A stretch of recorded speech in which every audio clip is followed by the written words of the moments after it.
Hello, everybody, and welcome back to MarTech Masters. Today, I have Pete Caputa. He is the CEO of Databox, and I'm very excited about this episode. Hey, Pete, how are you doing? Great, Gabe. Good to be here as always. Love hanging out with my favorite Gabriel. You might Awesome. be the only Gabriel I know, but I enjoy it very much. Usually, when people only, one Gabriel, and I'm Uh, that person, I'm their favorite Gabriel. So that's perfect. So that worked out very well for us. How are you doing, Pete? I know, these are crazy times. How's everything going? it's going okay. I think we're getting a little stir crazy here at home. My son misses his friends for sure, but as far as business goes, we're doing all right. We're doing all right. It was rough in the beginning there for us, but I think starting to see the light. I think we're in a fortunate position where companies are actually trying to get a handle on how their company is performing, and we're in a good position to help them. So I didn't sleep for a few weeks. We certainly had our fair share of bruises, cancellations, and our sales slowed down and all that. But looking positive so far, going forward. So I believe a lot of people are going through that, and in the first yeah, weeks where all the uncertainty didn't help, and not that we right, know a lot more today, true, but definitely we are getting used to certain things, and we are right, adapting and pivoting, and all those beautiful words that everybody's right, using to describe what we're going through, which is yes, craziness. But we're making the best and the most out of this. So, yeah. for anybody that don't know who you are, we met you as the king of HubSpot, and how you were running a lot of great things, but now you're the CEO of Databox. Why don't you tell us a little bit of Yeah. who you are and what Databox is? Yeah, no, as you know, we met when I was running the HubSpot partner program. You were early. Nixony was a pretty early partner there and a successful HubSpot partner. 3 years ago, I decided to strike it out on my own again and lead a company again. I did that. I had run a company right before I had joined HubSpot in 2007. So I was kind of eager to prove myself that I could run something. And so I ended up joining a really early stage company, Databox, 3.5 years ago now, roughly 3.5, and been running that ever since, and really enjoy myself working with a great team. We built the team up to 46 people at this point. We're doing right around 3 million in annual revenue. A big portion of the team is in Central Europe. The co-founders are from there as well, and so at this point we have a semi-global team. Been operating remotely for a long time now, um, and really enjoying it. That's awesome. And what can Databox do for companies and marketing? People. You have marketing, sales, customer service, all kind of different teams using Databox. What does Yeah, Databox solve, and who does it yeah. solve it for? I say we're a little broader than just Martech, marketing technology, because we have integrations with sales software and customer support software and finance software, and then our customers can push data or pull in data from databases and spreadsheets and all this other stuff. So there's all kinds of things that people use Databox for. We even have some people that have built dashboards to track coronavirus kind of, or COVID-19 spread. Uses are all over the map. We do have a heavy focus on marketing applications. We've built a lot of integrations with marketing software, and as you know, we work heavily with marketing agencies. 40% of our customers are marketing agencies. We are heavily focused there. But the application basically connects to your data. In the cases of things like HubSpot and Google Analytics and Wistia, and SEMrush or Ahrefs or Google Search Console or Google Analytics or Facebook ads, et cetera, et cetera. We have really tight integrations that we built so that users can basically go in and either just grab a full dashboard with a bunch of, say, Facebook ads data, or they can pick the metrics that they want from Facebook ads and build a custom dashboard and choose their visualizations and things like that. Once they build dashboards, they can also set goals. They can also have scorecards delivered by email or Slack. They can send the dashboards to themselves periodically by email as well. But I think the most common use case is people using these dashboards either in meetings when they're presenting them to clients or reviewing them as a team, or sharing them as reports, I'd say at the end of the month or something like that, when you're trying to demonstrate the results that you produced. And one of my favorite features of Databox is the ability to put multiple sources on one place. Yes. That's usually the nightmare that we all go through. Marketing people, salespeople, it doesn't matter. We have 20 tools, 10 tools, 5 tools. It doesn't matter. You always have multiple tools, and understanding how they connect and actually how data is working from multiple sources is an amazing way to make decisions and get insight from the data, not just That's reports, right? Yeah. See correlation. Like we use a lot of tools, as you might imagine, but we use say Intercom for our chat tool. It's a website chat and chat inside our app, and that's how we provide actually customer support both to our free users and our paid users.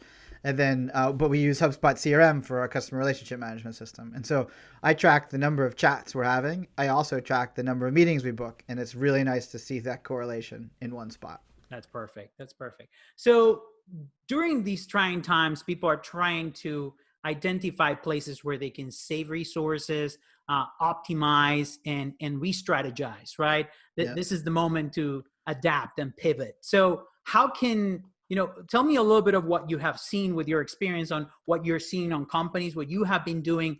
What are the best ways to do that?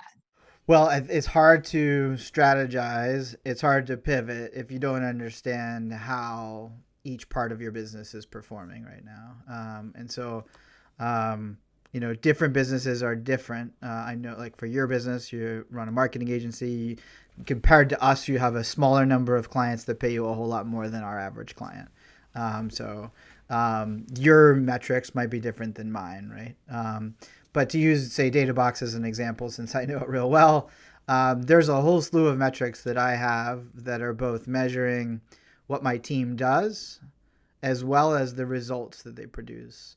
And I think a mistake that many companies often make is all they do is really measure the results that they're producing, but not the outputs, we like to call them, the work that we do. That the team does in order to achieve those results. And without understanding the correlation between the work that you're doing and the results that you're achieving, it's really hard to make decisions about what to do next.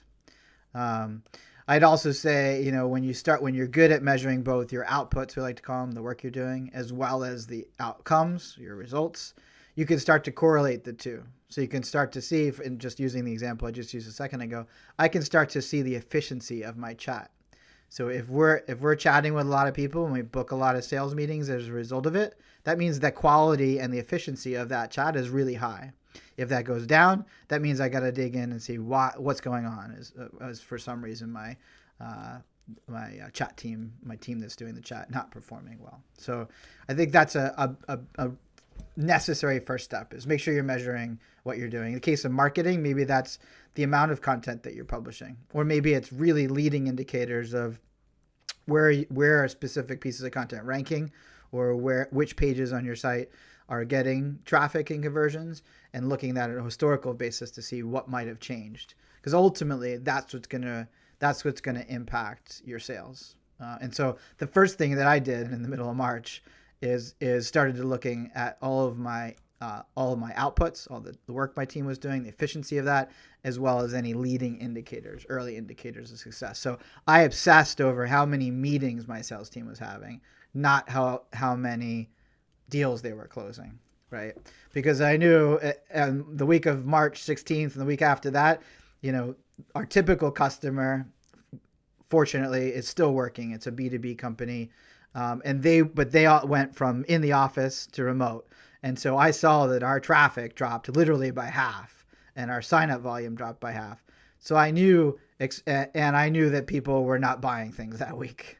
So obsessing over the results at that point would be futile. It's something you can't control. So you can focus on what you can control and make sure that is happening. So in the future, the outcome comes back, right? Exactly. Yeah. You got it. I think in this scenario, we had to face reality that life was interrupted and work was going to be interrupted for a little while, and doesn't mean we should just take time off or go, stare at our screens and not know what to do, and just focus on the things that we could control. And how would you prioritize those efforts too? Because in a time of crisis, there's limited time, and we're all working overtime. We're all doing more and getting less, and sometimes obsessing over the wrong things, right? And so I love the idea of obsessing over the things that you can control, the things that you can do. Now, how do you choose? Is it writing more blogs, creating more videos, having more meetings? How do you prioritize? One thing that another way we like to look at metrics is we look at quantity versus quality. And we really shifted here towards quality away from quantity. And we're doing a whole slew of things across our business in that direction. But to give a simple example, we actually cut back on the volume of new content we were publishing. And we shifted our focus more towards optimizing that content for both, really for conversions, but a little bit for search as well. Because what we saw is our search traffic went down. I'm not going to be able to control the number of people searching for our solution during a global pandemic. What I can control is if they're searching for that solution, that I increase the chances of them actually signing up for our product. And so what we did is we greenlit a bunch of projects, new activities, new processes around that, converting more of our website visitors into signups. So a little early to tell how that's working. Some of it takes a little bit of time to get live. But what we did do is we made a very conscious decision to cut our new content volume back by half and shift our time towards starting that stuff. So. You also mentioned that, most people are tracking outcomes, and usually that also happens too late, right? So would you talk a little bit about that and cadence and when should we be checking not only outcomes, but outputs? Right. Yeah. So another way to look at it is leading versus lagging indicators. And so I'll give you one that people don't like to talk about in my business, but in SaaS, churn is actually a lagging indicator, and it could be 30 days, it could be 90 days, it could be 365 days, but it's still a very lagging indicator. And so what is a leading indicator of churn is cancellations, people actually going and clicking cancel. And even before that, of course, is product usage and things like that. Customer surveys, if someone says that. Yes. I think for a service business, especially, knowing what your client satisfactions are and what their outlooks are in terms of their forecast and their business, that's a key thing. So for us, like our cancellations spiked, went higher than ever in the middle of March, and then every week since then it went down, back till not last week, the week before, it got back to normal. So we had a few weeks of that where it went way up and then came back down. And it's basically all of the customers who unfortunately weren't getting a lot of value out of Databox, who also are dealing with their issues. And they basically said, hey, we need to cut back on the things. And we were the easy thing to cancel. And I literally wrote an article on our internal wiki saying this was going to happen, because it's the same exact thing that happened in 2008 at HubSpot when the global recession kicked in. And so I think that's a very typical pattern for SaaS. Of course, every crisis is different, but so far that seems to be very similar to my experience at HubSpot in 2008. And so that leading indicator of cancellations gives me confidence in next month. Right. So I know that I have two really good leading indicators. One is that cancellation rate, which is back actually below normal. And then the number of new deals that I'm putting into my sales funnel, which is a leading indicator of my sales. And that's a record. I actually published this information on our blog, databox.com/blog. There's an article there, how to we'll share it right here. Okay, cool. Yeah. How to predict your company performance in uncertain times. So I shared a lot of that data if anyone wants to see exactly how we think about it. Thanks for doing that. And I know you've done that a lot, open, what you're doing, how you're tracking things. And that has helped a lot of businesses, including agencies like us and partners like us, where we understand how you're tracking things. You're living the tracking every day and understanding what's going on every day. And that's very refreshing to to see people that drink their own Kool-Aid and they actually do what they need to do and what they tell everybody else to do. Yep. One of the things you mentioned in that great article that we're definitely sharing right here is, or maybe here, I don't know if it's going to be in one or the other one. So the other thing you mentioned is giving more to your customers. So tell us a little bit about that. I think that everybody's kind of trying to do that, but what does that look like for you guys? Yeah, right. It's hard. Like, certain businesses I think can give, like Zoom, for example, they're doing great, obviously, and I think what they did is they either increased or removed the time limit on their free plan, right? So I was on a call.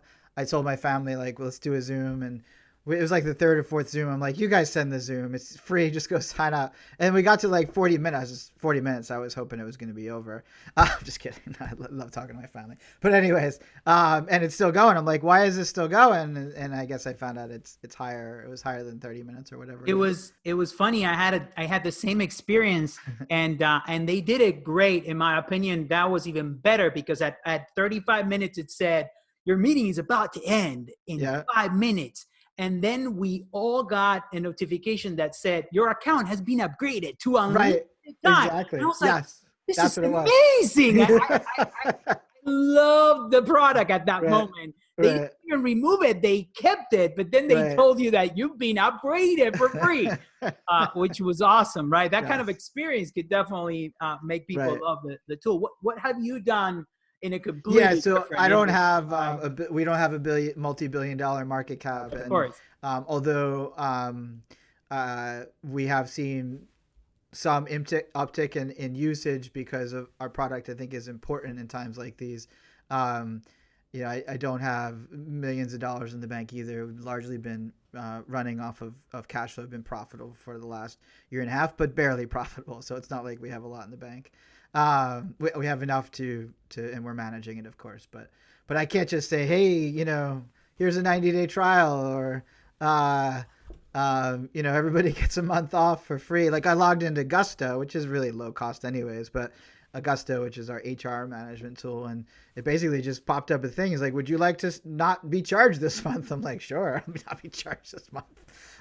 We can't do that. But we did evaluate what can we do, and we were doing a few things, and it's more of a fair trade than anything. One thing we're doing is we're about to launch services, mostly just implementation services of our product. We had done this a little bit before, but we just didn't really have the staff, and I probably wouldn't have done it this quarter. Probably maybe do it next year or something like that. It's not. I don't think it's the best long-term return on our dollars spent or our time spent. But what we realized is certain people just need more help with our product, and so we're rolling out services. One thing that we just launched, and we're already getting a ridiculous amount of demand is for custom integration. So basically, if you have a software product that we don't have a native integration for, we have tools we can use to build a custom integration relatively quickly for you if you're willing to invest in it. That said, I'm doing all these services at cost. So I'm not trying to make money, and it's not our business model anyways. So, but we're doing these things at cost, and that's one thing that we can do. Another thing that we did is, we're about to roll out a bunch of major enhancements to the product, many of which will be provided to our existing customers at no cost. That's one thing we can do. I will charge more for new customers for these things, and not every feature will roll into every price point, but we will roll out a whole slew of new things for our existing customers. And so I'm not ready to roll those out, but what we did do is we, for any customer that's willing to pay quarterly or annually, or move to a quarterly or annually plan, we have increased the number of dashboards they're allowed to have on their current price point. So, and actually when they move to quarterly or annual payments, they get 10 or 20% off respectively as well. So those are things that I can do that, one, I think help us, right? If you use more data boards, you're going to have more usage. You're going to be more likely to stick around with us. there is additional cost for us, but reasonable. And then offering the discount for people that are willing to invest a little more. And even just with a quarterly, I think it's a pretty generous discount for a quarterly payment, especially given our price point is pretty low. And so those are the kind of things we did. Like I said, I don't feel like I can be as generous as Zoom or Gusto or other companies. I know HubSpot did an amazing thing for their partners. I'm really proud of them for sending out or offering to send out commission checks for 2 quarters in advance, I think. And for some partners that have been around for a while, that's maybe as big a check as the payroll protection program. So I know that was a big thing. And HubSpot obviously has literally $1 billion in the bank and multi-billion-dollar market cap. So they can afford to do that kind of stuff too. So. Yeah, different companies at different levels can do different things, but I agree. Everybody has to do more and give more and come up with probably new services or different services. I know you've had experience with all kinds of different sizes of companies. You're running a small, medium team now. You were in a huge company like HubSpot before, and you built the whole partner program from scratch in HubSpot. With your experience over the years and your experience with different crises, you mentioned, the recession in 2006, 2008. We are living through COVID right now. What's your experience, first of all, on that? And do you have any kind of advice, either business or personal advice, for people that are listening to us on how to keep going and what are the things they need to do? Going back to my original advice earlier on, I think focus on what you can control. Try to get as much visibility into your work product, how much you're producing, your output, and the efficiency of your team. Don't stress over short-term results, but stress over setting yourself up to do well when maybe things return to a new normal or get to a new normal. I think that's really the focus, and we've done that. We've been doing that since crap hit the fan, and we're already starting to see the benefit. Like, I would have never thought that first of all, we don't usually sell to restaurants, but I would have never thought that a restaurant would sign up for Databox. But as everything's moving online for them and they're doing takeout and they have multiple services, they might have a POS system, et cetera, where they're taking orders over the phone. And maybe they have multiple locations, which is the case in this one. They just, as the owner who can't go into the building every day or each building every day, they need to see how things are going. And of course, with online advertising and marketing being probably the main driver for them at this point, measuring all of that as well. So I think, focusing on what you can control, doing those things. And I think to some degree, opportunity finds you a little bit if you hustle and focus. And it's been refreshing to see how Databox is even helping people put together COVID-19 graphics of their area. And I agree, we've talked about this before. I agree that that we need to test more and we need to be out there, and the science is important. And being able to track, understand where the cases are, where the deaths are, and then make decisions with that is as important as everything else. Yeah, for local businesses, that data is pretty important. Very important, very important. Yeah. Thank you, Pete, for everything that you've done for us. You've been an amazing partner for us as an agency from the HubSpot years, now as a Databox partner. Thank you for everything you do. You do amazing things with the partners, all the content that you put together. If you haven't listened to Databox podcast, you should check it out. If you haven't checked their blog, they put together these amazing pieces of content that explain things, not just from their perspective, but they bring and aggregate 50, sometimes more than 50 experts in each specific area, and they put together all the data into one article. So it's amazing. You need to subscribe today to Databox blog. And anything else, Pete, that you want to share with your audience? No, I know you'll love this one. We actually, our next podcast that we'll be publishing is JD Sherman, who's the Chief Operating Officer at HubSpot. I knew JD and worked very closely with him for a number of years there, and he's like the secret at Databox. You probably know. I'm sure you know him, and you know about him, and you know the kind of stuff he does. But he's the guy that really runs the business, and so we asked him very similar questions that you asked me today. So I think if you enjoyed this session, that you'll We'll share it right here. There you go. Again, Pete, thank you very much for everything, for an amazing partnership, for being here today. Thank you. And let's keep going and stay safe. Okay. Yeah, you too. Take care. Have a good one. Thanks, bud. Bye-bye.